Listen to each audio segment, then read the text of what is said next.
जगद्गुरु तुकाराम महाराज म्हणतात मनुष्याच्या जीवनामध्ये सर्व आहे. उत्तम कुळात जन्म आहे, श्रेष्ठ जातीमध्ये जन्म आहे, सत्ता आहे, संपत्ती आहे, ऐश्वर आहे, विद्वत्ता आहे, ज्ञान आहे. पण पंढरीनाथ परमात्म्याची वारी नसेल, भजन नसेल, गळ्यामध्ये तुळशीची माळ नसेल, हरिपाठ म्हणत नसेल तर ते सगळं शून्य आहे. विठ्ठल विठ्ठल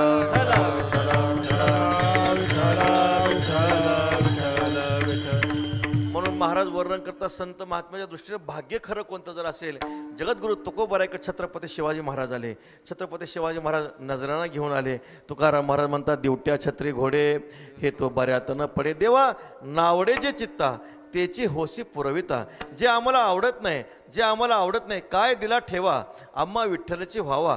तुम्ही कळले ती उदार, आम्हाला माहिती आहे तुम्ही उदार आहात, पण आम्ही वारकरी आहोत म्हणे, आम्हाला काय लागतं सोने आणि माती आम्हा समान. हे चित्ते महाराजांनी सांगितलं. पहा देशाचा राजा छत्रपती शिवाजी महाराज तुकोबऱ्यांना शरण येतो. तुकाराम महाराज म्हणतात गोमांसा समान तुका म्हणे आम्हा धन.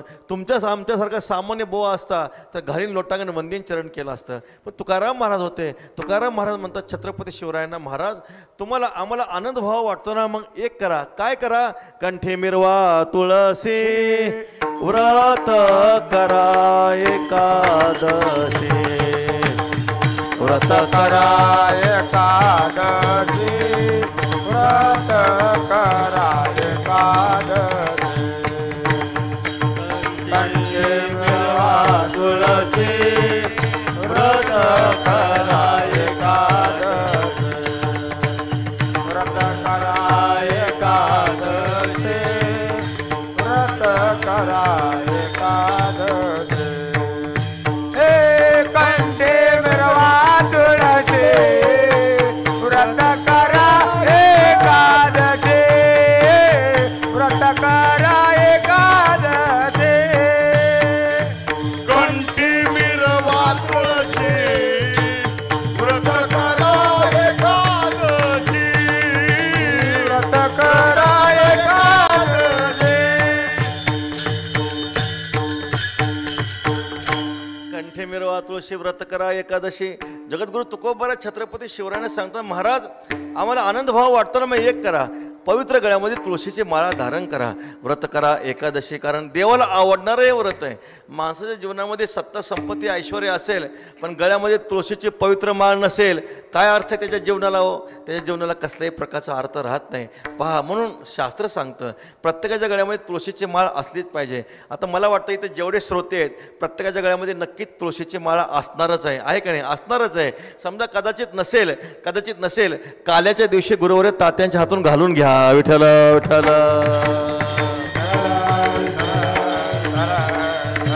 कारण तुळशीची माळा गळ्यामध्ये धारण केल्यानंतर, स्नान केल्यानंतर जे पाणी आपल्या अंगावर येतं माळेवरचं, जगातल्या सर्व तीर्थाचं स्नान घडतं. नाहीतर माणसं मेल्यानंतर शेवटी तुळशीचं पान तोंडामध्ये घालतात ना. आम्ही म्हणतो शेवटी घालण्यापेक्षा आताच घातलं तर काही बिघडणार आहे का? शास्त्र सांगतं, पहा, कंठी मिरवा तुळशी व्रत करा एकादशी. देवाला काय आवडतं? व व्रत एकादशी करून परलोक ठाकावा. 15 दिवसा एक एकादशी कार्य न करेशी व्रतसार. काय तुझा जीव जातो एकादशी, फराळाच्या मिसे धने घेसे. 15 दिवसाला एकादशी व्रत आहे. नाहीतर काय असतं माहिती आहे आपल्याला? मनुष्य आजारी पडला तर 15 दिवस 10 दिवस माणसाला जेवण करता येत नाही, आहे का नाही? करता येतो ना, उपवास घडतो. 10 दिवस पोटामध्ये अन्नाचा कण नसतो. आम्ही म्हणतो 15 दिवसाला एक उपवास केला तर मनुष्य आजारीच पडणार नाही. विठ्ठल विठ्ठल.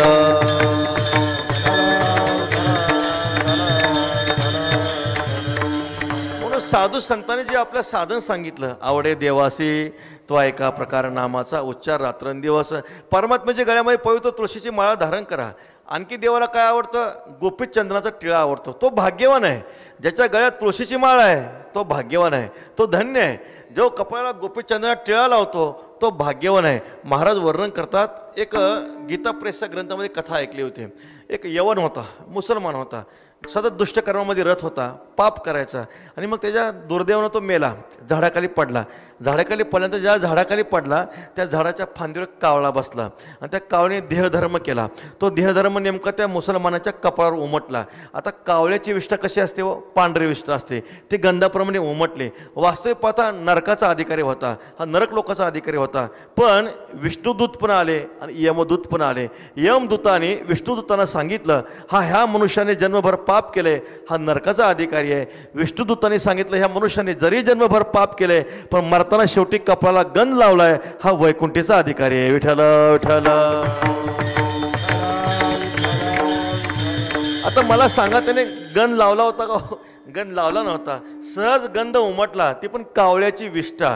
कावळ्याची विष्ठा गंध रूपाने उमटली तर तो वैकुंठाला जातो. आणि खरं स्नान झाल्यानंतर गोपीचंदनाची उटी 12 ठिकाणी लावली तर काय होणार आहे? विठ्ठल विठ्ठल.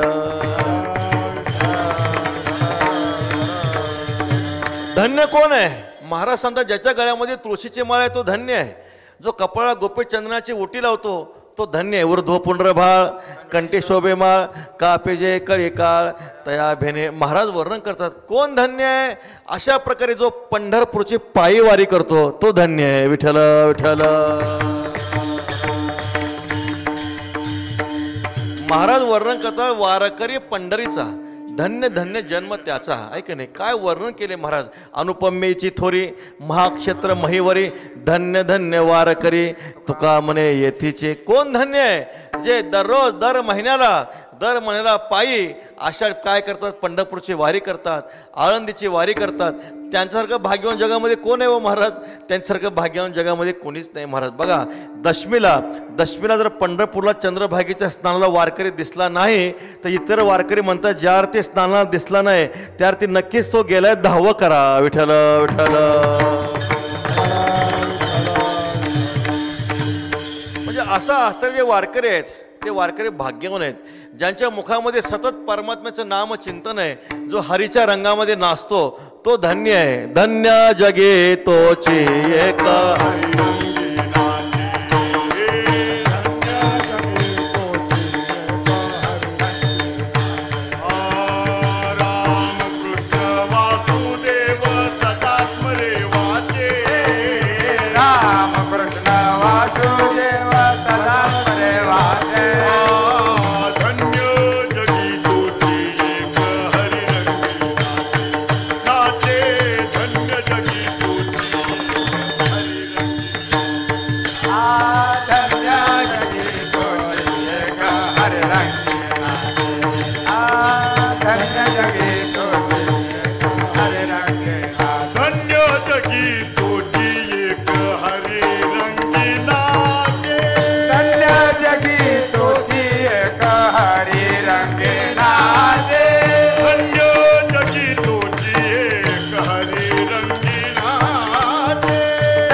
धन्य जगी तोची एक हरी रंगिनाचे, राम कृष्ण वासुदेव सदा स्मरे वाचे. तो धन्य आहे.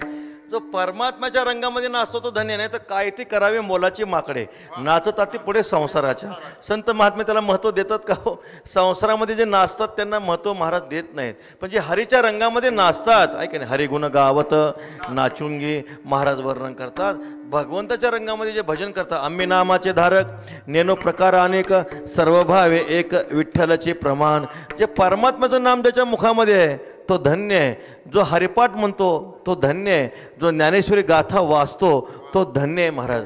गुरुवर्य नतोसिंग बाबा सांगायचे, प्रातस्मरणीय गुरुवर्य वैकुंठवासी नतोसिंग बाबा सांगायचे, ज्याच्या घरी असेल ज्ञानेश्वरी गाथा त्याच्या चरणी ठेवावा माथा.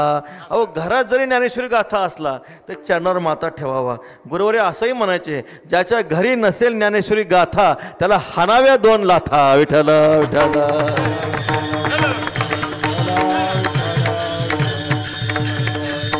म्हणून भगवंताच्या रंगामध्ये जे नाचतात, ज्यांच्या गळ्यामध्ये पवित्र तुळशीची माळ आहे तो धन्य आहे. जो कपाळात गोपीचंद्राची बोटी लावतो तो धन्य आहे. ज्याच्या मुखात परमात्म्याचं नाम आहे, ज्ञानेश्वरी गाथेचं पारायण करतो, जो नेमाचं भजन करतो तो धन्य आहे. जो अशा प्रकारे पंढरपूरला नेमानं पायी चालत जातो तो धन्य आहे. आणखी कोण धन्य आहे? महाराज अभंगाच्या पहिल्या चरणात सांगतात, धन्य ते संसारी दयावंत जे अंतरी, दयावंत जे अंतरी, दयावंत जे अंतरी, धन्य ते संसारी दयावंत जे अंतरी, दयावंत जे अंतरी, दयावंत जे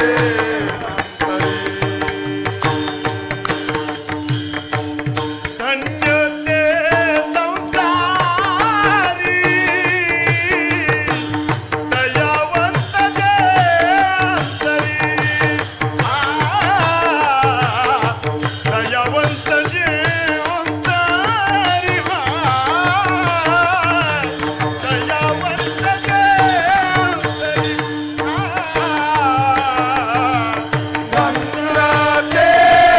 अंतरी, धन्य ते संसारी दयावंत जे अंतरी, दयावंत जे अंतरी, दयावंत जे अंतरी.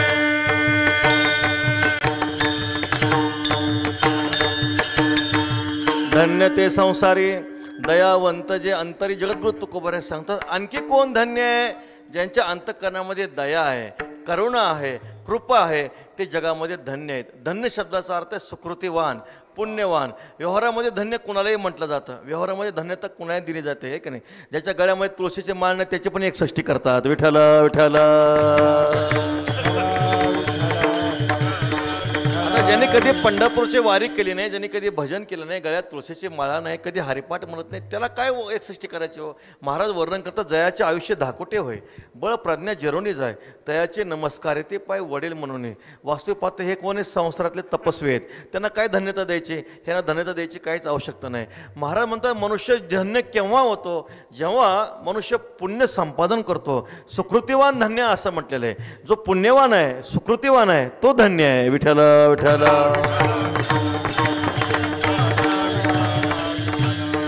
संसारी शब्दाचं चिंतन करत असताना मृत्यू लोकामध्ये संत वाङ्मयामध्ये संसार शब्द हा पुष्कळ वेळा आलेला आहे, पण प्रत्येक ठिकाणी संसार शब्दाचा अर्थ भिन्न भिन्न अर्थानं आलेला आहे. या ठिकाणी संसारी म्हणजे मृत्यू लोकामध्ये. या मृत्यू लोकामध्ये धन्य कोण आहे? महाराज सांगतात, दयावंत जे अंतरी. जे अंतरी दयावंत आहेत ते धन्य आहेत. आता दयेचं लक्षण सांगत असताना ज्ञानोबांनी 16व्या अध्यायामध्ये खूप गोड लक्षण सांगितलं. आता दया ते ऐसी पूर्णचंद्रिका जैसी, निववितान कडसी साने थोर, तैसे दुःखिताचे शिनने हिरता सकनवपणे, उत्तमा धमनेने विवून सुगा, पै जगी जीवना सारिके वस्तू अंगवरी उफके, परी जाते जीवित राखे तृणाचेही, निम्न भरलिया उने पाणी ढळोची नेणे, ते विश्रांता तो शोने जाणे सामोऱ्या, पै पायी काटा निहटे तो व्यथा जीवी उमटे, तैसा पोळे संकटे पुढीलाचिनी, पाव शीतळता लाहे डोळ्याची लागे होय, तैसा पर सुखे जाये सुखावतो, किंबहुना तृषिता लागी पाणी आराईले असे जगी, तैसे दुःखिताच्या शेलभागी जिने जयाचे, तो पुरुष वीर राया मूर्तिमंत जाण दया. ज्ञानोबराय वर्णन करतात, तो पुरुष म्हणजे मूर्तिमंत दया प्रकट झाली. सर्वभूती दया साधू म्हणावे आईची या. वाह. साधू म्हणावे आईची या. सर्वभूती दया साधू म्हणावे आईची या. साधू म्हणावे आईची या. सर्वभूती दया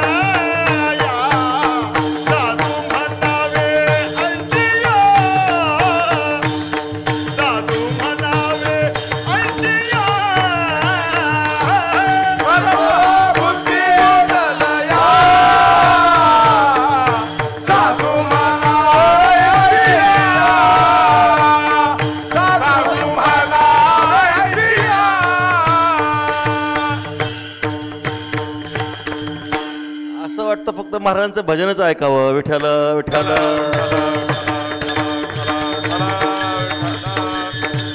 सर्वाभूती दया साधू म्हणावे ऐसी हा. महाराज वर्णन करतात काय दयावंत जे अंतरी, अंतकरणामध्ये दया असावी. ती दया कशी असावी ज्ञानोबराय वर्णन करतात. निववितान कडसी साने थोर. जसं चंद्रमा अमृताचा वर्षाव करताना उत्तम अधम गरीब श्रीमंत उंच नीच असा भेद करत नाही. तोंड पाहुनी प्रकाशो न करी जेवी चंडांशो. सूर्य जसा तोंड पाहून प्रकाश देत नाही, जसं पंक्तीमध्ये आपण तोंड पाहून वाढतो तसं सूर्य कधी तोंड पाहून प्रकाश देत नाही. तसं संत महात्मे दया करताना आपला परका गरीब श्रीमंत उंच नीच असा कसल्याही प्रकारचा भेद करत नाहीत. ज्ञानोबराय वर्णन करतात पहा पाण्यासारखं जगामध्ये भाग्यवान कोण आहे हो. पाणी स्वतः खर्ची होतं पण एका वाळलेल्या गवताच्या काडीला जिवंत ठेवतं. पाटाचं पाणी जर चाललं असेल, मध्यभागी खोलगट भाग आला असेल तर त्या पाणी खोलगट भागाला वळण देऊन जात नाही, ते खोलगट भाग भरूनच पाणी पुढं जातं. तसं हे संत महात्म्याच्या अंतकरणामध्ये दया आहे, करुणा आहे. किती दया आहे. ज्ञानोबराय उदाहरण देतात. उन्हाळ्याच्या दिवसामध्ये आपण अनवाणी पायाने प्रवास केला, संध्याकाळी आपले डोळे जळजळ करतात ना. अनवाणी पायाने प्रवास करा उन्हाळ्यामध्ये, संध्याकाळी डोळे जळजळ करतात. मग आपण डोळ्याला तूप लावत नाही, पायाला तूप लावतो. पायाला तूप लावलं की डोळे शांत होतात. आता पायाचा आणि डोळ्याचा काय संबंध आहे मला माहीत नाही, वैद्यांना विचारा. पण पायाला तूप लावलं की डोळे शांत होतात. तसं जग सुखी झालं की ज्ञानोबराय सुखी होतात. विठ्ठल विठ्ठल.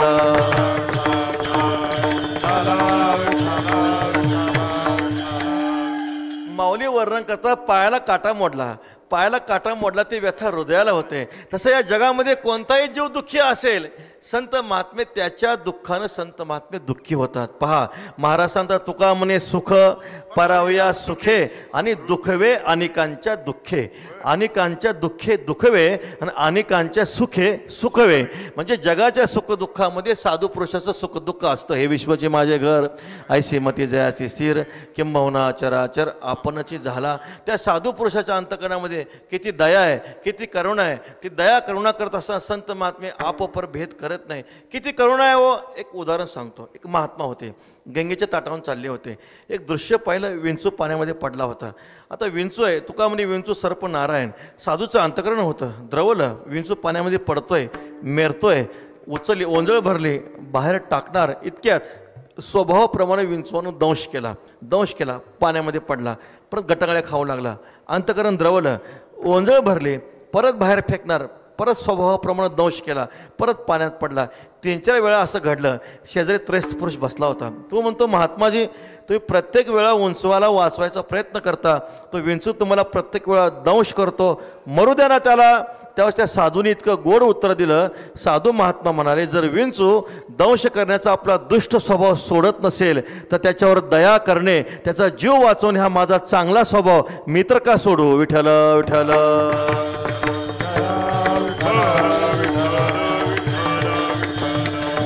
ऐसे कळवळ्याचे जाते, ऐसे कळवळ्याचे जाते, ऐसे कळवळ्याचे जाते, ऐसे कळवळ्याचे जाते.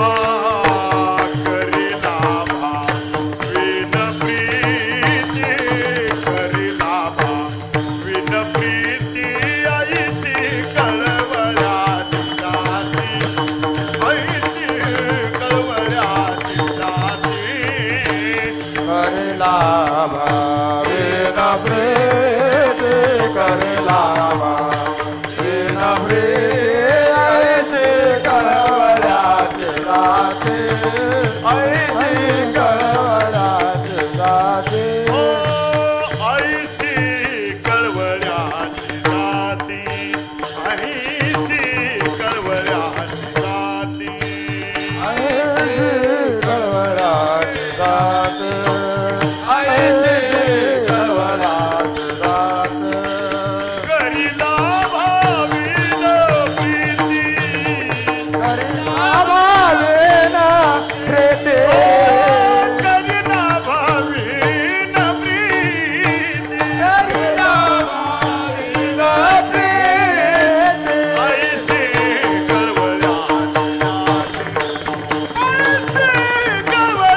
ऐसी कळवळ्याची जाती करी लाभा विन प्रीती दयावंत जे अंतरी. का अंतकरणामध्ये करुणा आहे, दया आहे. पहा, दया शब्द, करुणा शब्द, कृपा शब्द एकार्थवाचक आहे. भागवतामध्ये कृपेचं लक्षण सांगितलं. कृपेशी स्वतंत्र जन्म नाही, जेथ उपजेतो साधू पाही. कृपा अवसे संतांच्या देही, त्यांची नीती पाहे दाटुकी जगी. कृपाळाचं लक्षण सांगितलं. कृपा भूतमात्राच्या ठाई, सारखी सर्व देही. येथ तेथ त्या नाही, अवकृपा पाहे निमाली. नवल कृपाळवात्वाचे चित्त, जीवाचा जीव जीवी स्यूत. दुःख हरोनी सुख देत, कृपा अद्भुत तयापरी. जेणे आपणासे होय दुःख, ते पराशी न करी निक्षेष. जेणे आपणे होय सुख, ते अवश्य करी प्राणे मात्रा. या नाव कृपाळ होता. कृपाळत्वाचं लक्षण नाथ महाराज सांगतात. ज्याच्या योगानं आपल्या दुःख होतं ते जगाला करायचं नाही, ज्याच्या योगानं आपल्या सुख होतं ते मात्र नक्की करायचं. पण ती कृपा करत असताना येथ तेथ त्या नाही, अव कृपा पाहे निमाले. संत महात्मे कृपा करत असताना माझा तुझा, आपला परका, उंच नीच, गरीब श्रीमंत असा भेद त्यांच्या अंतःकरणामध्ये नसतो. तुकोबारायांच्या चरित्रातलं एक उदाहरण आहे. श्री संत कवी महिपती महाराज वर्णन करतात. जगद्गुरु तुकोबारायांना आईसाहेबांनी सांगितलं, महाराज आपले मुलं ऊस मागतायत, थोडं ऊस आणून द्या. तुकाराम महाराज म्हणतात काय काळजी करू नका. आता महाराजांचा स्वभाव असा आहे, संसाराच्या नावे घालून या शून्य. तुकाराम महाराज संसारातलं काहीच करत नव्हते, पण लोकांनी जर काय सांगितलं बाहेरच्या लोकांनी तर सगळं करायचे. काय ठाकला तो केला परोपकार, केले हे शरीर कष्टवणी. महाराज थोडं मदत करता का? थोडी काय, भरपूर करतो म्हणे. म्हणजे इतरांना मदत करायची, पण संसारात काय सांगितलं महाराज करत नव्हते. ठीक आहे म्हणजे काय अडचण नाही, ऊस घेऊन येतो. दिवसभर पाटलाचं शेत राखलं. पाटलाने एक ऊसाची 10-20 ऊसाची मोळी दिली. खांद्यावर ऊसाची मोळी ठेवली, गळ्यामध्ये विनाय.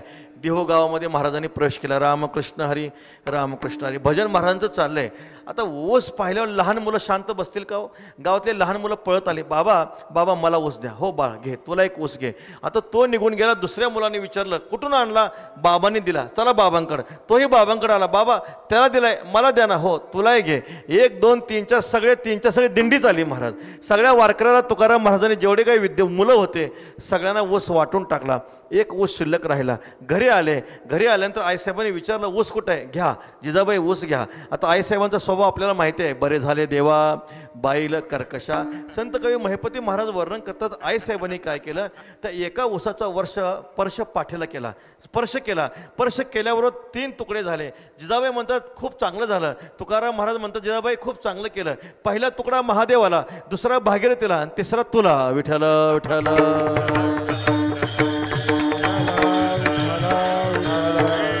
पुढचं उत्तर आहे का? जिजाबाईंनी विचारलं महाराज तुम्हाला आम्ही ऊसाची मोळी सांगितली होती, तुम्ही एकच ऊस घेऊन आले. तुकाराम महाराज जिजाबाईला म्हणतात जिजाबाई तुझं खूप मोठं भाग्य आहे. हा ऊस का शिल्लक राहिला माहिती आहे? हा ऊस मागायला कोणी पोरगा आला नाही म्हणून शिल्लक राहिला, नाहीतर हाही देऊन टाकला असता. विठ्ठल विठ्ठल. दया करणे जे पुत्रासे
पुत्रासे तेची दासाने दासी महाराज वर्णन करतात. ही दया आहे. सर्वभूती दया, सर्व भावे करुणा, जेते मितुपणा मावळाला नामदेवराय वर्णन करतात. किती अंतकरणामध्ये दया आहे. ती दया करत असताना संत महात्मे आपला परका भेद करत नाही. दयेचे चिंतन करतात. दोन प्रकारची दया, एक सापेक्ष दया आणि निरपेक्ष दया. सापेक्ष दया म्हणजे आपल्या कुटुंबावरच दया असणं आहे का नाही. आपल्याकडे दया आहे, पण आपली दया फक्त आपल्या कुटुंबापुरती मर्यादित आहे. आपली दया सर्वत्र नाही. पण साधू पुरुषाची दया अशी आहे, जगामध्ये विचार करा, जगामध्ये आणखी काही वस्तू उदार आहेत, आणखी काय वस्तू दयावंत आहेत आहे का नाही. मेघ उदार परी ओसरे म्हणून उपमेसीन पुरे ज्ञानोबराय वर्णन करतात. आहेत, मेघ आहे, कल्पतरू आहे, चिंतामणी आहे, कामधेनू आहे, पण या संतांचे देणे कल्पतरू होणे दुने, परिसा परिस आघात देणे, चिंतामणी ठेंगणा या संता परिस उदार. वा परिस उदार, त्रिभुवने नाही थोर, त्रिभुवने नाही थोर, माय बाप सहोदर इष्ट मित्र सोय रे, माय बाप सहोदर इष्ट मित्र सोय रे, माय बाप सहोदर इष्ट मित्र सोय रे, माय बाप सहोदर इष्ट मित्र सोय रे. या संता परिस उदार, या संता परिस उदार, त्रिभुवने नाही थोर, त्रिभुवने नाही थोर, माय बाप सहोदर इष्ट मित्र सोय रे, माय बाप सहोदर इष्ट मित्र सोय रे. हे माया बाप सहोदर इष्ट मित्र सोय रे, माया बाप सहोदर इष्ट मित्र सोय रे. या संता परिसुद्धा त्रिभुवनी नाही थोर, माय बाप सहोदर इष्ट मित्र सोयर. या जगामध्ये त्रिभुवनामध्ये साधू पुरुषापेक्षा कोणी उदार नाही. संत महात्मे उदार आहेत. संत उदार, उदार भरले अनंत भांडार कृपाळ उदार, माझा ज्ञानेश्वर तया नमस्कार. वारंवार एका जनार्दने मांडलेले दुकान, देतो मोलाविन सर्व वस्तू, तुका जयाने घातली मुक्तीची गवाधी आहे का नाही.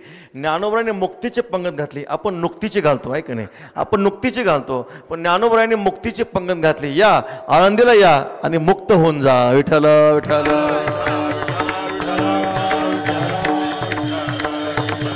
महाराज वर्णन करतात, धन्य ते संसारी, दयावंत जे अंतरी, म्हणजे ज्यांच्या अंतकरणामध्ये दया आहे, निरपेक्ष ज्या साधू पुरुषाच्या अंतकरणामध्ये दया आहे, ते खरे भाग्यवान आहेत. असे संत महात्मे मृत्यू लोकामध्ये का उत्तीर्ण होत असतील. वास्तविक पाहता शास्त्र सांगतं काम नाही, काम नाही, झालो पाहे रिकामा. साधू पुरुषांना संत महात्म्यांना शास्त्र कसल्याही प्रकारचं कर्तव्य सांगत नाही. ज्ञानामृतीनं तृप्तस्य कृतकृत्यस्य योगिनः न चास्ति किंचित कर्तव्यम अस्ति चेन्नस तत्वविद. ज्ञानामृतानं जो महात्मा तृप्त झाला आहे, शास्त्र त्याला कसल्याही प्रकारचं कर्तव्य सांगत नाही. महाराज म्हणतात काम नाही, काम नाही, रिकामा झालो, रिकामा झालो म्हणजे रिकाम टेकडा झालो असं नाही. कर्तव्याभाव झाला, जे करायचे ते केले, जे मिळवायचे ते मिळवले. आता फक्त एकच कर्तव्य आहे. तुका म्हणे आता उरलो उपकारा पुरता, जन लावावे सत्पथी. जगाला सन्मार्गाला लावणं पुरुषार्थ सिद्धी चौथी. घेऊन आपल्या हाती रिगाला भक्तिपंथी, जगा देतो सेवितो हा रस वाटेतो अनेका. ग्यारे होऊ नका रानभरी, तुका म्हणे खातो आनंदाचे लाडू. संत महात्मे काय करतात, हा जो काय भक्तीचा प्रसाद आहे, हा मुक्तीचा प्रसाद आहे. संत महात्मे स्वतः सेवन करतात आणि तुमच्या आमच्याकडून सेवन करून घेतात. वास्तविक पाहता शास्त्र संत महात्मे असे कर्पाची करुणा का करतात, त्याचं कारण महाराज सांगतात. काशीमध्ये कबीर महाराज भजन करीत चालले. श्रीराम जय राम जय जय राम, श्रीराम जय राम जय जय. एक दृश्य पाहिलं. एक दृश्य, माता माऊली जात्यातून धान्य भरडीत असतात. ते धान्य भरडीत असताना संत श्रमणी कबीर महाराजांच्या डोळ्यातून पाणी आलं. पाणी आल्यानंतर माईने विचारलं, भगवान आपल्या डोळ्यातून पाणी का आलं. त्यास कबीर महाराज सांगतात, माता जसं या जात्यातून धान्य भरडून पीठ होतंय, तसं 184 योनीमध्ये सगळं जग भरडून चाललंय. विठ्ठल विठ्ठल.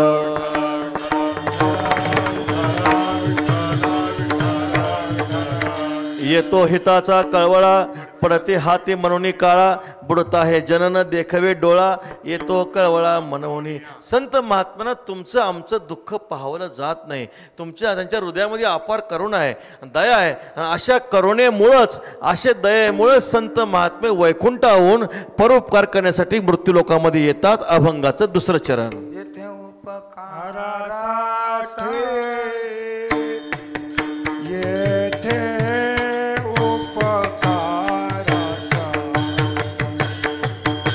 आले गरजा वैकुंठ, येथे उपकारासाठी आले घरच्या वैकुंठी, हो आले घरच्या वैकुंठी. येथे उपकारासाठी आले घर जावई आले घर जावई कुठे आले घर जावई येथे उपकारासाठी आले घर जावई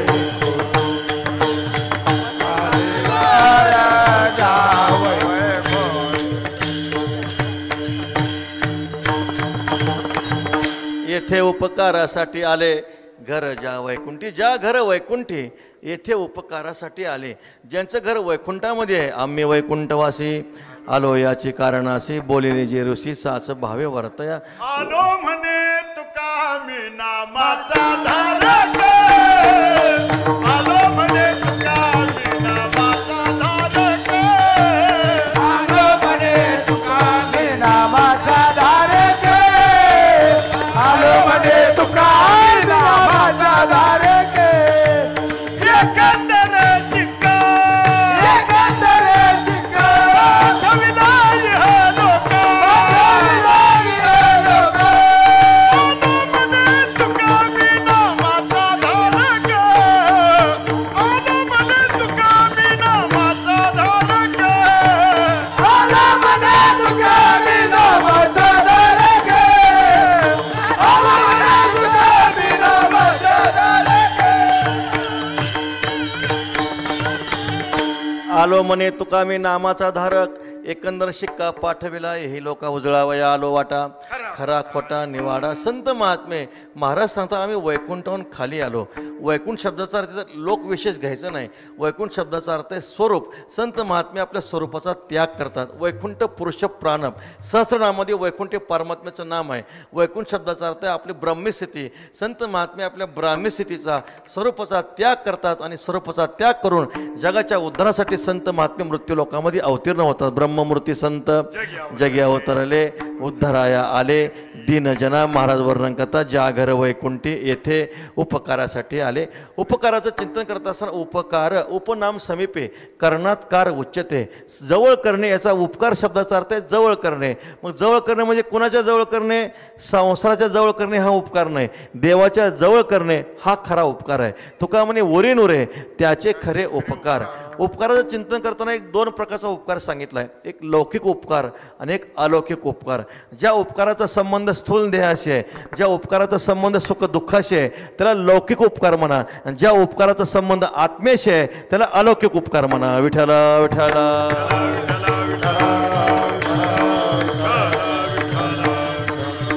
संत महात्म्याच्या जीवनात दोन्ही प्रकारचा उपकार आपल्या अनुभवाला येतो. पहा संत दामाजी पंतांचं चिंतन करा.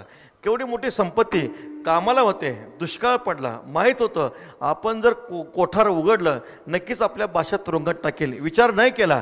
दुष्काळ पडला होता. यावे त्याने घ्यावे, या रे लहान थोर, या ते भलते नारीनं करावा हवी चंदनगी चिंता कोणाशी. त्या काळामध्ये दुष्काळ पडला. सर्व गोदाम सरकारचं कोठार उघडलं. गरीब लोकांनी 10 पोती ज्वारी घरी नेली. विठ्ठल विठ्ठल.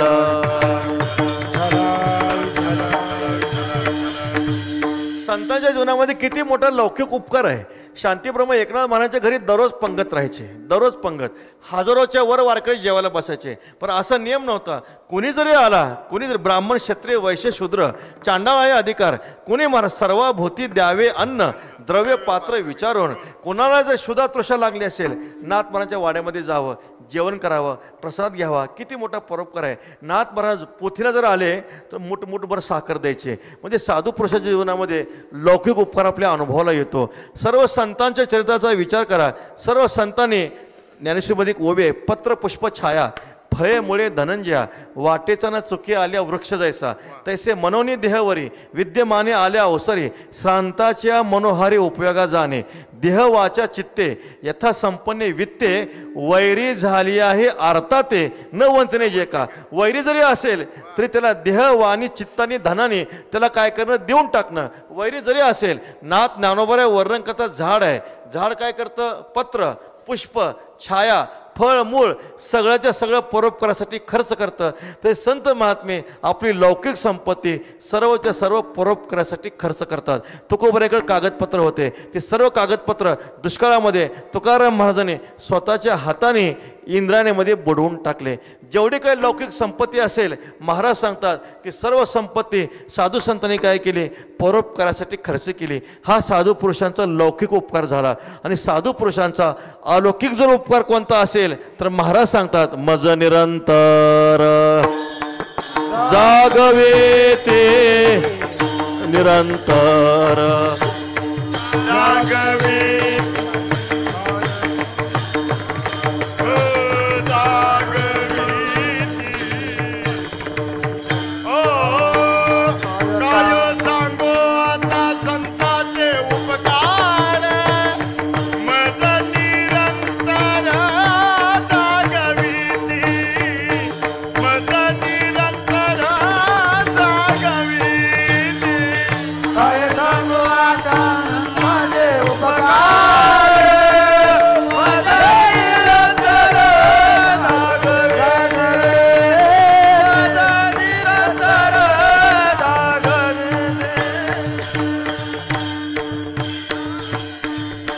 मज निरंतर जागविती हा साधू पुरुषाचा अलौकिक उपकार आहे.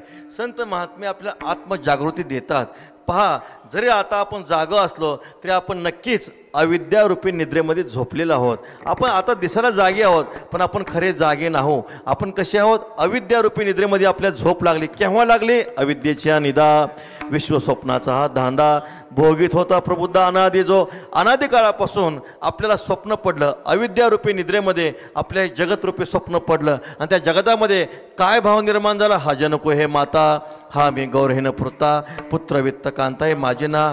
हा जनक हे माता, हा मी गौरहीन पुरता, ही संपत्ती हे माझं कुटुंब, हे सगळं माझं म्हणू लागला. या देहाते म्हणे मी, पुत्र दारा धन माझे, असा भ्रम माणसाला निर्माण झाला. ह्या विश्वरूपी जगतारूपी स्वप्नामध्ये अविद्यारूपी रात्रीमध्ये माणसाला स्वप्न पडलं. आणि त्या स्वप्नामध्ये नसलेल्या पदार्थाला माझा मी झालो शत्रू, कैचे पुत्र दारा कैचा मित्र, कासया घातला पसरो, अहो जगद्गुरु तुका म्हणे. म्हणून संत महात्मे काय करतात? जागृती देतात. धनदारा पुत्र जनबंधू सोय रे पिशून, सर्व मिथ्या हे जाणून शरण रेगा देवासी. कौनाचे मायबाप कौनाचे गणगोत, मृगजळवत जाय रया. संतांनी सांगितलं नव्हे तुझा हा परिवार, द्रव्य दारा शनभंगूर. माणसं संसारामध्ये प्रेम करतात. कुठवर प्रेम करतात? जो वरी चन गातो वरी म्हणती माझा, मानिती लहान थोर देह सुखाच्या काजा. धनवंता लागे सर्व मान्यता हे जगे, जव मोठा चाले धंदा तव बहीण म्हणे दादा. महाराज वर्णन करतात संसारामध्ये माणसं प्रेम करत असतात. का करत असतात? सब पैसे के भाई दिल का साथी नाही खोई. महाराज वर्णन करतात त्या धनाची झाली तुटी, स्त्री वसवसोनी लागे पाठी, आता तुमची नावडती गोठी. नाथ महाराज भागवतामध्ये वर्णन करतात. सगळं माणसाचं प्रेम असतं, ते धनावर प्रेम असतं. संतांनी आपल्याला सांगितलं हे कसं आहे? जे जे देखणे सकळ ते हे स्वप्नीची मृगजळ, म्हणून चिंती चरणकमळ रखुमा देवी वराचे. हे दिसणारं जग स्वप्न आहे, स्वप्न नाही, स्वप्नातलं मृगजळ आहे. विठ्ठल विठ्ठल. म्हणजे आधी स्वप्न खोटं आहे, स्वप्नामध्ये मृगजळ आलं म्हणजे दिसणारं हे विश्व जे आहे स्वप्नातलं मृगजळ म्हणजे खोट्यातलं खोटं आहे. असं असणारं जे जगत आहे संत महात्मे आपल्या सावध करतात, जागृती देतात. आता जागा रे भाई जागा रे, उठा जागे व्हा रे. आता संतांनी आपल्याला जागृती उत्तिष्ठत जाग्रत प्राप्य वराने बोधत म्हणून ही संतांची काय झाली अलौकिक उपकार झाले. येथे उपकारासाठी आले घरजा वैकुंठी. अनादी काळापासून माणसाला भ्रम झाला, मी कोण आहे, मी देह आहे. देह संबंधी पदार्थाला माझं म्हणतो. ते पोपट पकडणारे माणसं असतात, ती नळिका असते, ती नळिका फिरणारी असते. पोपट आला रे आला, ती नळी फिरते, पोपट उलटा होतो, त्याला आकाश वर दिसतं, त्याला वाटतं मी जर नळी सोडली खाली पडणार मरणार. त्याला ओढलं तरी सोडत नाही, तोडून अर्ध काढलं तरी सोडत नाही. विठ्ठल विठ्ठल. महाराज वर्णन करता आपल्या आपण बांधवीला गळा नेण्याची निराळा असता आहे. कासय हा सत्य मानिला संसार, काहे केले चार माझे माझे. का नाही शरण गेलो नारायणा, का नाही वासना आवरली. मनुष्य या संसारामध्ये भ्रमामध्ये नसलेल्या पदार्थाला माझं म्हणतो, पण हे माणसाचं स्वरूप आहे का हो, हे आपलं स्वरूप नाही. अर्जुनाला मोह झाला होता, मी जगी एक अर्जुनो ऐसा देह आहे अभिमानो. कौरवाती या स्वजनो आपला म्हणे. गुरुवर सांगत असतात मोह दोन प्रकारचा, एक साधारण मोह आणि एक असाधारण मोह. मी अर्जुन आहे हा एक मोह आहे, आणि कौरव माझे बांधव आहेत हा एक मोह आहे. विठ्ठल विठ्ठल.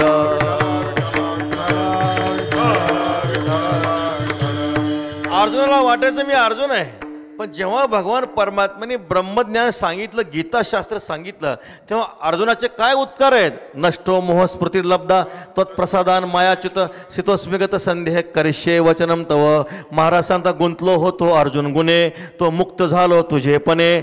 आता पुसणे सांगणे दोन्ही नाही. मला भ्रम होता मी अर्जुन आहे, पण मी आता अर्जुन नाही. मी कोण आहे. अहम वासुदेव हा, मी वासुदेव तत्वता. कोळ येईल विचारिता आहे ठाऊका सभाग्य संता.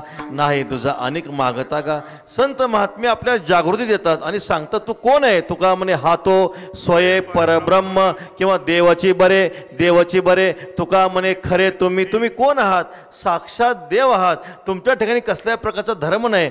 आपल्याला काय वाटतं मी जन्मणार आहे, मी मरणार आहे, मी सुखी आहे, मी दुःखी आहे, मी करता आहे, मी भोगता आहे असं माणसाला वाटतं. पण संत महात्मे आत्मजागृती देतात आणि आत्मजागृती देऊन सांगतात तू कोण आहे. तू साक्षात परब्रह्म देवाचं स्वरूप आहे. ही झाली साधू पुरुषाचे अलौकिक उपकार. म्हणून येथे उपकारासाठी आले घरजा वैकुंठी. एकदा संप्रदायाच्या नियमानं मोठ्या प्रेमानं पांडुरंगाचं भजन करू. विठोबा रखुमाई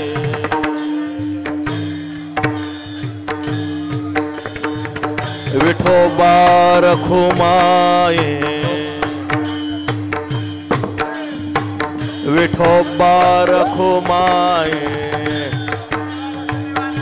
पुंडलिक वरदा हरे विठ्ठल ज्ञानदेव तुकाराम. विठोबा रखुमाई विठोबा रखुमाई. बोला पुंडलिक वरदा हरे विठ्ठल ज्ञानदेव विठोबा रखुमाई. पुंडलिक वरदारी विठ्ठल ज्ञानदेव विठोबा रखुमाई विठोबा रखुमाई विठोबा रखुमाई. ठोबा ठोबा ठोबा ठोबा ठोबा ठोबा.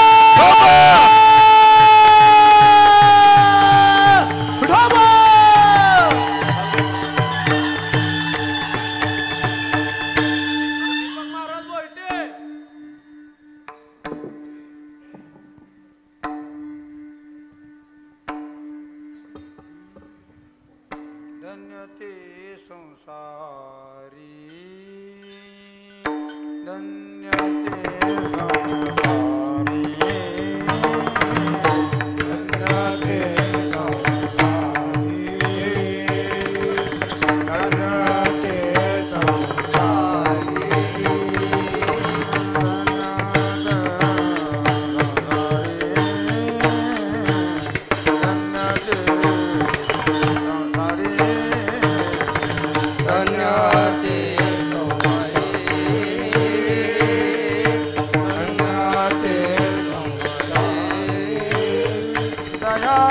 येथे उपकारासाठी येथे उपकारासाठी येथे उपकारासाठी येथे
उपकारासाठी येथे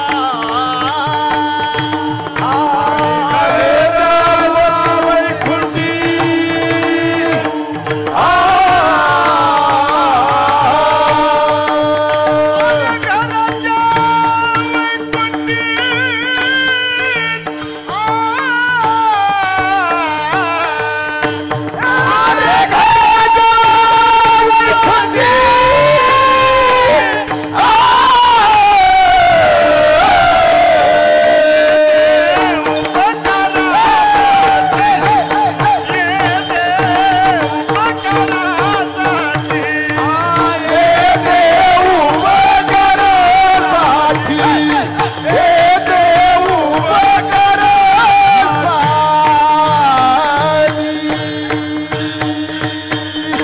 धन्य ते संसारी दयावंत जे अंतरी संसार येथे उपकारासाठी आले घर ज्या वैकुंठी जगद्गुरु तुकोबर आहे जे साधू पुरुष संत महात्मे मृत्यू लोकांमध्ये तुमच्या आमच्या अत्यंत कल्याणासाठी अवतीर्ण होतात त्या साधू पुरुषाचं लक्षण सांगता लटिके वचन नाही देहे उदासीन. आता या ठिकाणी अर्थ करत असताना अन्वय करावा लागेल. लटिके वचन नंतर दंड आहे असा अर्थ घेता येत नाही. मग तो जो नाही शब्द जो पुढचा आहे तो पाठीमागं घ्यायचा. लटिके वचन नाही देहे उदासीन म्हणजे संत महात्मे बोलत असताना कसं बोलतात तर सत्य बोलतात. शास्त्र सांगतं खरे बोले तरी फुकासाठी जोडी हरी. मनुष्याने आपल्या जीवनामध्ये काय करू नका. आज तुकाराम महाराज सांगतात तुम्ही कसल्याही प्रकारचे जप तप अनुष्ठान करू नका. फक्त एक नियम आपल्या जीवनामध्ये धारण केला सत्यव्रताचं आचरण जर केलं तर महाराज सांगतात त्याला आपोआप परमात्मा भेटतो. फुकासाठी जोडे हरी. महाराज सांगतात सत्य बोले मुखे ते उचंबळ ते सुखे. नाथ महाराज म्हणतात सत्य परते नाही तप सत्य परते नाही जप सत्य पाविजे सद्रूप सत्य साधक निष्पाप होते. सत्यासारखं तप नाही सत्यासारखं जप नाही आणि सत्य तत्वाचं आचरण केलं तर तो साधक ब्रह्मस्वरूपाची प्राप्ती करून घेतो. म्हणून महाराज सांगतात काय करा. संत महात्मे बोलताना कसं बोलतात खरे बोले तरी सत्य बोलतात. लटिके वचन नाही देहे उदासीन. महाभारतातला एक गोड प्रसंग आहे. द्रोणाचार्यांचा पाठ भरला पहिला पाठ भरला. कौरव पांडव आले. द्रोणाचार्यांनी पहिल्यांदा शिकवलं. आज पहिला दिवस आहे म्हटले आपण थोडं शिकू. सत्यम वद एवढं शिकवलं. काय करा एवढं पाठ करून या म्हटले. उद्या काय करा पाठ करून या. आणि मग सगळ्यांनी कौरवांनी सगळ्यांनी पाठ केलं. सगळ्यांनी म्हणून दिलं सत्यम वद सत्यम वद सत्यम वद. धर्मराज युधिष्ठिरांना विचारलं बाळ युधिष्ठिर पाठ झालं. गुरुजी नाही पाठ झालं. ठीक आहे उद्या म्हटले. आणि मग दुसऱ्या दिवशी परत धर्मराज युधिष्ठिर आले. द्रोणाचार्यांनी विचारलं बाळा पाठ झालं. गुरुजी नाही पाठ झालं. ठीक आहे. तिसऱ्या दिवशी 7 दिवस झाले. 7 दिवसानंतर द्रोणाचार्य धर्मराज युधिष्ठिरांना विचारतात बाळा पाठ झालं. नाही गुरुजी पाठ नाही झालं. 20 दिवस झाले. 20 दिवसांनी विचारलं बाळा पाठ झालं. गुरुजी नाही पाठ झाले. 25 दिवस झाले. 25 दिवसानंतर धर्मराजांना विचारलं धर्मराज पाठ झालं. गुरुजी नाही पाठ झालं. 30 दिवस झाले. 30 दिवसानंतर द्रोणाचार्याने विचारलं धर्मराज युधिष्ठिर पाठ झालं. हो गुरुजी आज पाठ झालं. त्यावेळेस द्रोणाचार्याने विचारलं बाळा सगळ्या कौरवांनी तर दुसऱ्या दिवशी म्हणून दिलं, सगळ्यांनी म्हणून दिलं, तुला 30 दिवस का लागले?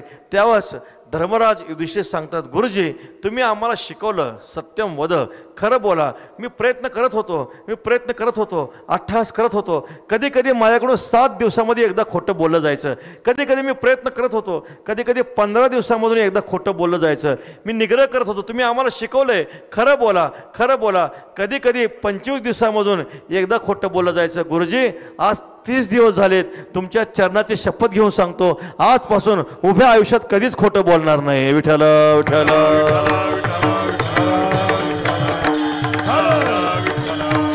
आणि या सत्य तत्वाच्या आचरणामुळेच आपण ऐकत असतो की धर्मराज युधिष्ठिरांचा रथ कुरुक्षेत्रामध्ये आधांतरी एक ईत आधांतरी चालायचा.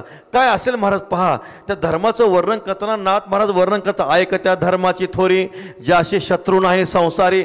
आजार शत्रू म्हणून धर्मराज युधिष्ठिराचं वर्णन केलं, ज्यांना कोणीही शत्रू नाही. काय झालं, जेव्हा सर्व कौरवाचा नाश झाला, सगळे सेनापती मेले, सगळे 99 कौरव मेले, एकटा दुर्योधन राहिला. आईकडे आला, आईला विचारलं, आई सगळं संपलं म्हणे, आता आपला विजय कसा प्राप्त करायचा? काय नाही म्हणे, जा तुझ्या भावाकडे जा. आणि मग त्यावेळेस दुर्योधन म्हणतो, माता तो माझा शत्रू आहे, तो मला काय सांगणार आहे?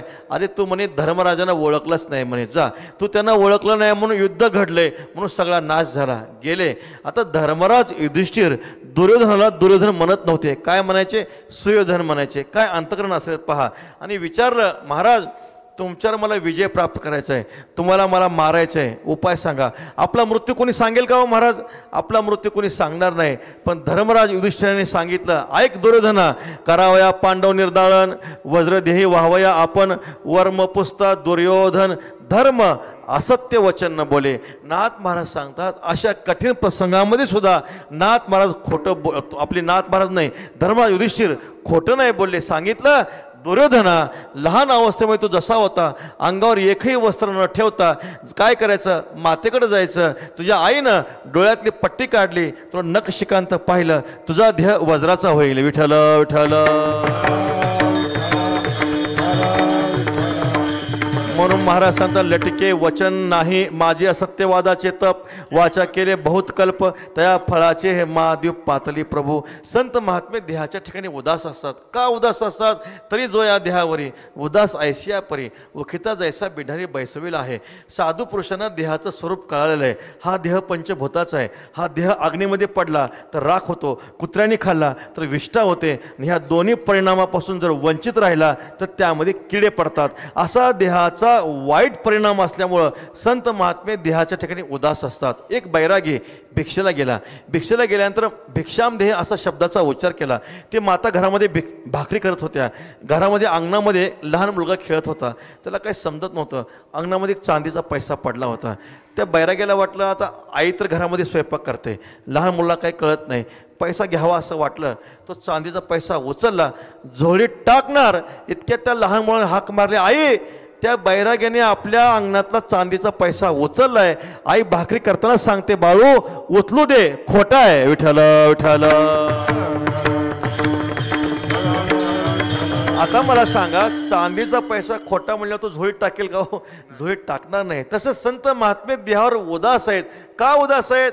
कारण साधू पुरुषाला देहाचं मिथ्यात्व कळालं, देहाचा खोटेपणा कळाला. शरीर जायाचे ठेवणे, धरिसी अभिलाष जने, पिंड हा उसना आणिला पाचाचा, शेकी लागे ज्याचा त्याशी देणे. पंचमहाभूताचा देह उसना आणलाय, ज्याचा देह उसना आणलेला आहे तो देह कधी ना कधी द्यावा लागतो. शरीराची होय माती,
होय माती, हा शरीराचे काय होणार आहे, माती होणार आहे. ज्ञानोबराय वर्णन करता जायाचे जैसे लेणे, अंगावरी हाच वाणे, तैसे देह धरणे उदास तयाचे. काय झालं, लग्न होतं, लग्नामध्ये काय केलं, त्या काकूने काय केलं, शेजारच्या काकूकडून दागिने उसने घेतले, लग्नाला गेल्या.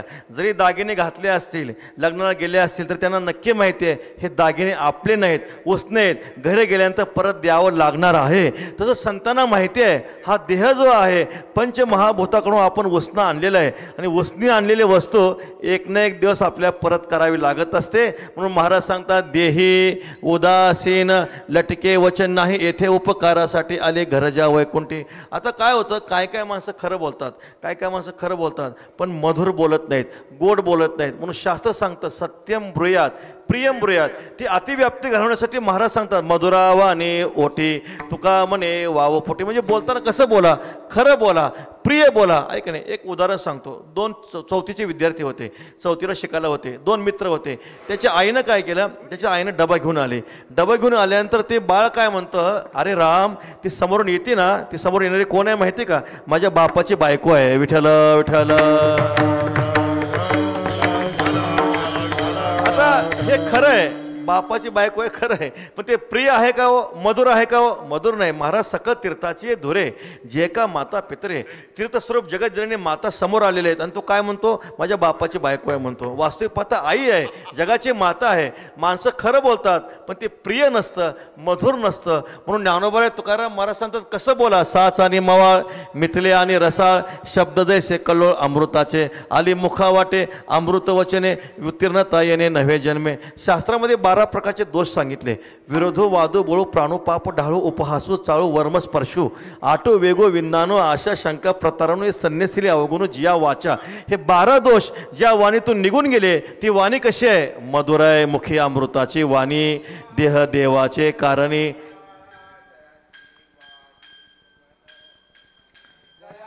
वाणी सुमन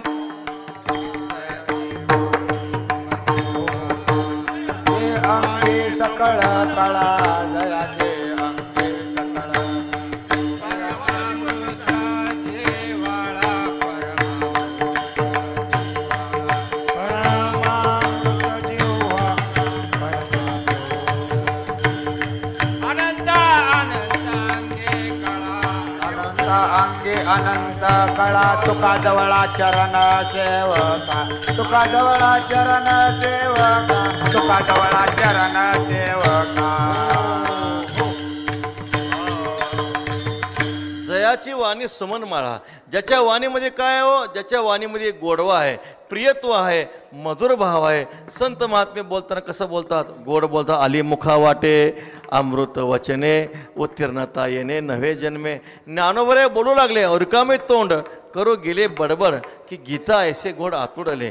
ज्ञानोबराय बोलतात तर ज्ञानेश्वर निर्माण होते, तुकोबराय बोलतात तर गाथा निर्माण होतो, नाथ महाराज बोलतात तर भागवत निर्माण होतं. असे जे साधू पुरुषाचे वचन आहेत, अखंडन खंडे अभंगन भंगे, तुका म्हणे गंगे मिळणे सिंधू. जगामध्ये सगळं नाश पावेल पण अभंग आणि ओव्या कधीच संपणार नाही. विठ्ठल विठ्ठल.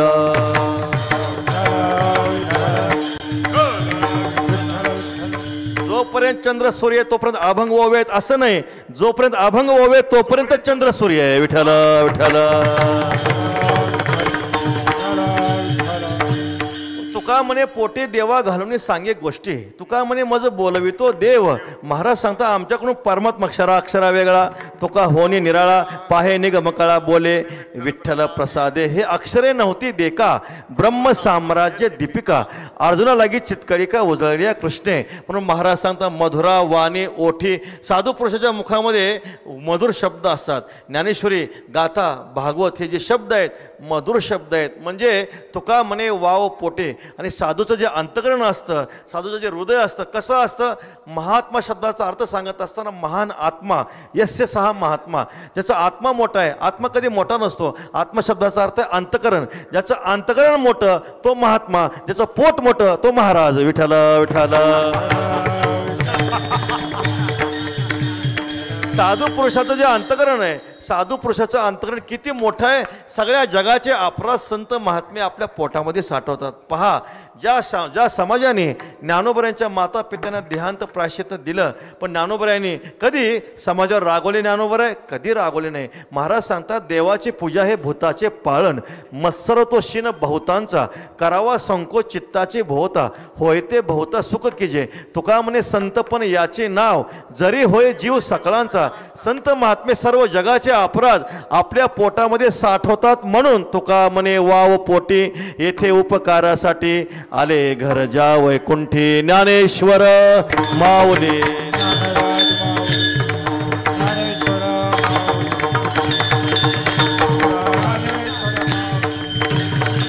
जय जय ज्ञानेश्वर माऊली ज्ञानराज.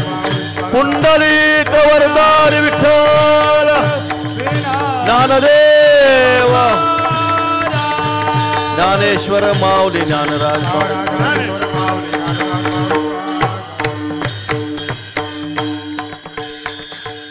एकदा मोठ्या प्रेमानं जगद्गुरु तुकोबाऱ्यांचं भजन करू. तुकाराम तुकाराम तुकाराम तुकाराम तुकाराम तुकाराम तुकाराम तुकाराम तुकाराम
बाबा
विठ्ठल जय जय विठ्ठल.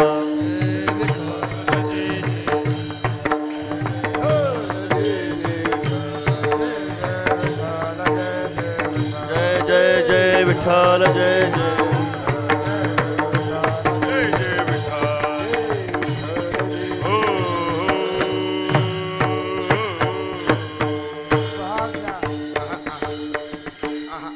आता घेई माझे भार सकळ काय करसे होईल वाढ आलो पोटासे दगड. डोळे वाती होईल दीपक सांगाते काय करसे होईल वाढ आलो पोटासे दगड. तुका म्हणे काही विचाराया चाड नाही. काय करसे होय वाढ आलो पोटासे दगड. ज्ञानदेव तुकाराम, ज्ञानदेव तुकाराम, ज्ञानदेव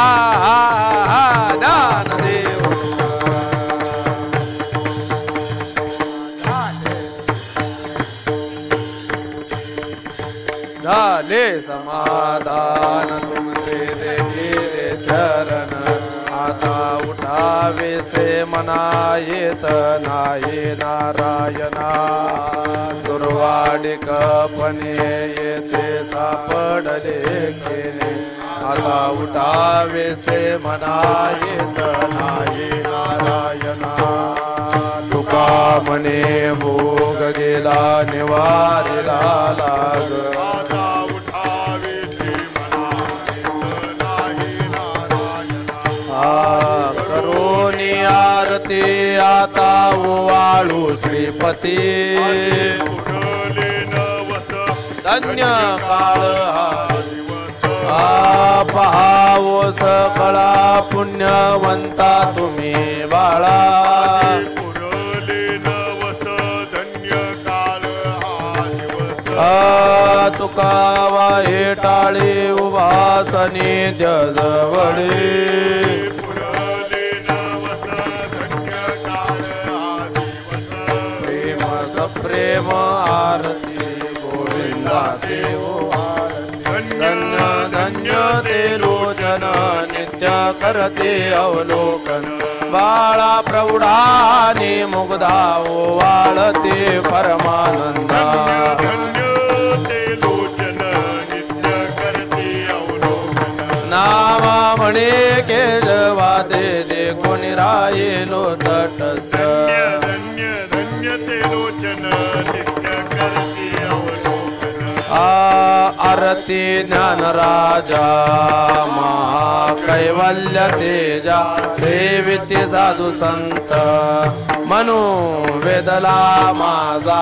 आरती ज्ञान राजा लोपले ज्ञान जगे. हित नेनाती कोणी अवतार पांडुरंग. नाव ठेविले ज्ञानी आरती ज्ञान राजा. महाकैवल्य तेजा सेविते साधू संत मनो वेदला माझा. आरती ज्ञान राजा प्रगट भूया बोले विश्व ब्रह्माची केले. राम जनार्दनी पायी टकची ठेले. आरती ज्ञान राजा महाकैवल्य तेजा सेविते साधू संत मनो वेदला माझा. आरती ज्ञान राजा आरती तुकारामा स्वामी सद्गुरु धामा. सच्चिदानंद मूर्ती पाय दाखवी आमा. राघवे सागरात पाषाण तारिले. तैसे तुकोबाने अभंग रक्षिले. आरती तुकारामा स्वामी सद्गुरु धामा. सचिदानंद मूर्ती पाय दाखवी आम्हा तुकिता तुलनेचे ब्रह्म तुकासी आले म्हणून रामेश्वरी चरणी मस्तक ठेविले आरती तुकाराम गोविंद सद्गुरु राम सच्चिदानंद मूर्ती पाय दाखवी आम्हा सच्चिदानंद मूर्ती पाय दाखवी आम्हा घालीन लोटांगण वंदीन चरण डोळ्यान पायन रूप तुझे प्रेमे आलिंगेन आनंद पूजन भावे वाळेन म्हणे नावा ठाल रखमाय ठोबा रखमाय ठाल रखमाय ओ मना महाराज सुखया संत समागमे नित्य दुनावे तुझ्या नामी दहन होती सगळ कर्मे सर्व काळ प्रेमे डुल्लत असो तुचा मुचा माता पिता बहीण बंधू आणि चुलता आणि का गोता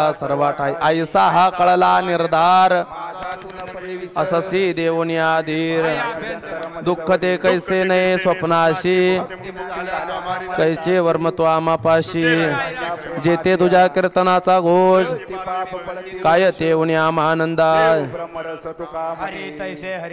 नाही तया भोयमय चिंता बळकटकास भक्तीची नलगे मान मृतिका धन नलगे आणायचे झाले धीर तरी सुंडायची जगडेटी गिरी तरी वेटी राबविती लीन तरी सकळांच्या तळा जाणून कळा वर्तत असे मोक्ष तव वातसे वाट न सैवती आस वैष्णवजन आपत्यान दिसे पारिके वाणी वदे प्रेमा मुखाची विठ्ठल रखमाय ठोबा रखमाय जय जय विठ्ठल रखमाय ठोबा हो अकल्पायुष्य व्हावे तया कुळा कल्पनेची बाधा न हो कवणे गाळी अहंकाराचा वारा न लागो राजसा नामा म्हणे तया असावे कल्याण मागणे ते तुझ प्रती आहे या संतांसी निर्वेची मज दे तुका म्हणे आता उदार तो होई हो सर्वांना